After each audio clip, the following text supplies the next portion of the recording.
Hey everybody, this is David with DavidClarkPhotography.com. Today we're going to talk about depth of field. So what is depth of field? Well, depth of field is the field that's in focus as opposed to the field that's out of focus. As you see, I'm in focus right now, and the background, the picture of the background, is out of focus. So that's depth of field. There's basically, when you're focusing on something, if you, let's say you put your camera at f2.8, so the aperture is really large. Well, it's a shallow depth of field is what they call it. So what that means is what's in focus is shallow. There's only a little bit of what's in focus. So it's, just think of it as a sheet. So this sheet here is in focus, but right behind me is out of focus. The side of my face, my ear is a little out of focus. That's a shallow depth of field.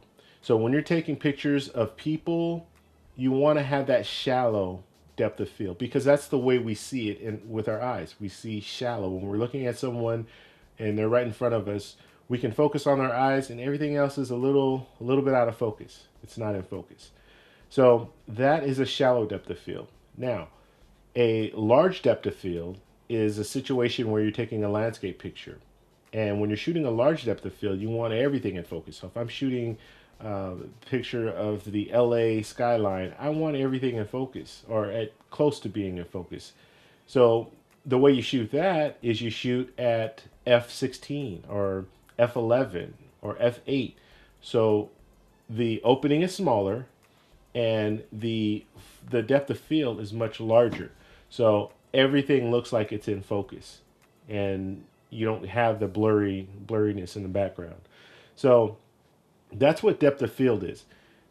You have a shallow depth of field, you're going to have blurry. There's going to be blurriness in the background. Right now I'm shooting at f2.8. Even though it's a video, I'm shooting video, it's still the same effect. So if I wanted to shoot and have everything sharp and I wanted you to be able to see the picture in the background and all that, well then I shoot at f8 or I shoot at f11. I close the aperture down and that way the depth of field will be a lot larger and you can see a lot more in focus. So that's what depth of field is. Please comment, rate, subscribe, and we'll answer some of those videos in later, or we'll answer some of those questions in later videos. You guys have a good one. I'll talk to you later. Bye.